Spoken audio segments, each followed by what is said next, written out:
Russ, yes, I've known you for years, but for those that maybe have not seen you before, there'll be some people that won't know who you are. Just tell us a little bit about yourself and like family, work, and all those bits and pieces. Sure, thank you very much, Mark. Well, I've been a part of Holy Trinity Haslemere Church since I was 4 years old, so that's a little while ago now. I am married to Sarah. I've got 2 boys, William and Teddy, 4 and 1. And for work, I work in the sports industry, in digital technology and strategy. So a little bit like Chandler from Friends. No one really knows what I do for a living, but everyone just kind of nods and they're like, yeah, okay, sure, mate. Yeah, sure you go to work. So yes, that's a little bit about me.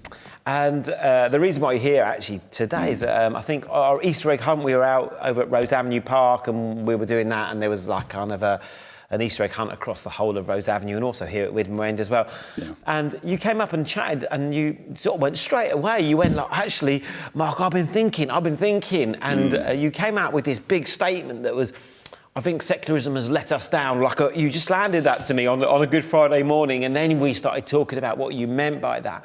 And so I thought it'd be quite good for others actually to join in on that conversation with us. So we're almost going to revisit that conversation this morning. And to kick-start that, obviously we've just seen about Trinity Center. It's a brand new season for the life of our church and also for the life of our community, because it's going to be a blessing to our community as well. But you started reflecting on the building and the launch of that, but also overlaying that with something more. Do you want to explain a little bit about that conversation? Yeah, it's, I mean, to explain why I kind of launched in at 9 a.m. in the morning with a 4-year-old and a 1-year-old, I'm probably halfway through my day by 9 a.m. in the morning, so I was, you know, well away with my thoughts. But it's essentially this sense of Trinity Center is coming almost at a convergence and almost a perfect timing, which we never would have known before we started this.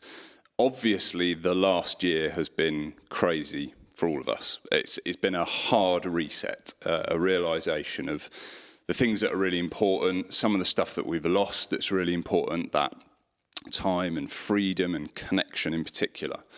So as we come out of the pandemic, everybody, including ourselves in the church, is taking a step back and having a bit of an assessment of what's going on in the world, what part do we play in it. The opportunity for us as Haslemere Church is amazing. It's huge. I've been speaking to people from outside the church, from the area, who are so aware of Trinity Center. They're aware of that big change in their village, their town, their place where they live.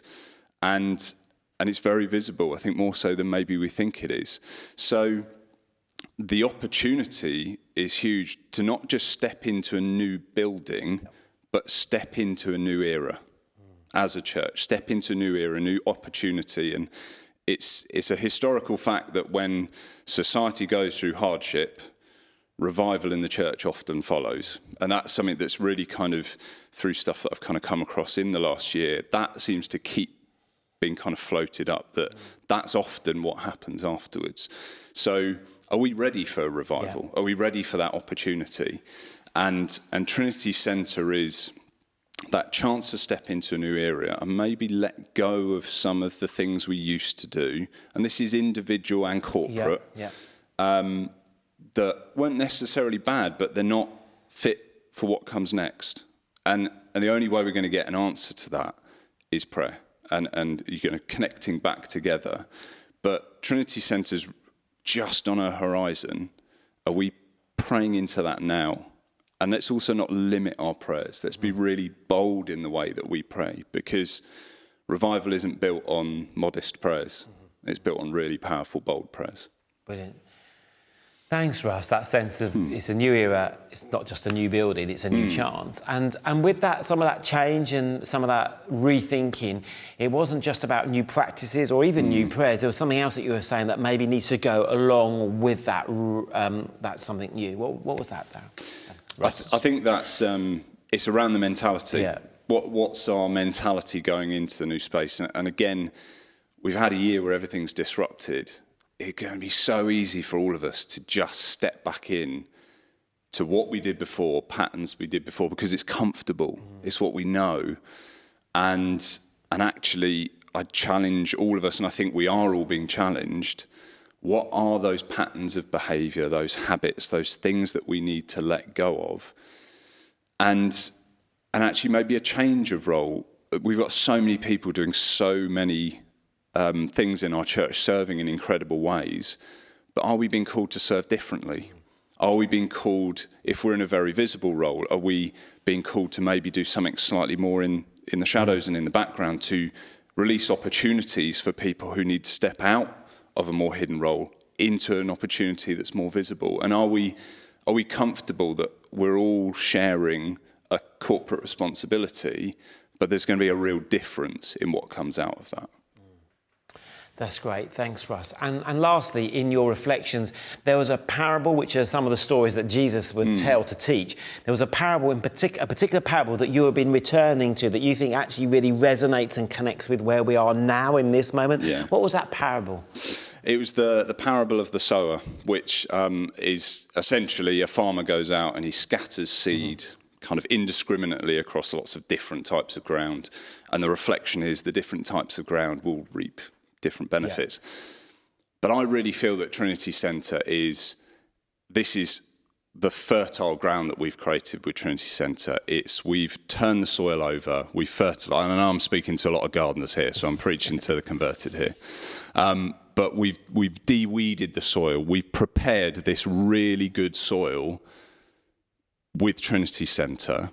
But this is everybody's opportunity to say, what crop am I responsible for? What area of the allotment am I going to invest my time and energy in to grow that particular crop? And that collective crop is what we, bring to harvest. But it is going to require us all to say, we're not going to let that ground go hard again. Yeah. We're not going to leave it without something sown in it.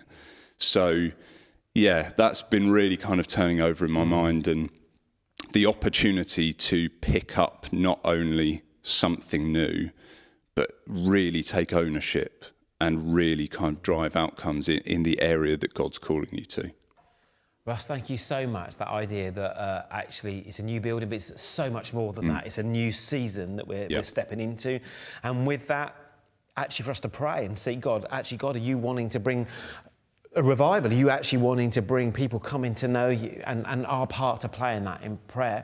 Also that mentality shift of really, Darren, you're going to be speaking about this in just a moment, that shifting our thinking in certain areas. And lastly, that the seed is being sown, but all of us get to play a part in that. All of us get to take responsibility to make sure that the seed is nurtured and watered so it can come and bear fruit and not just be destroyed or blown away. Yeah.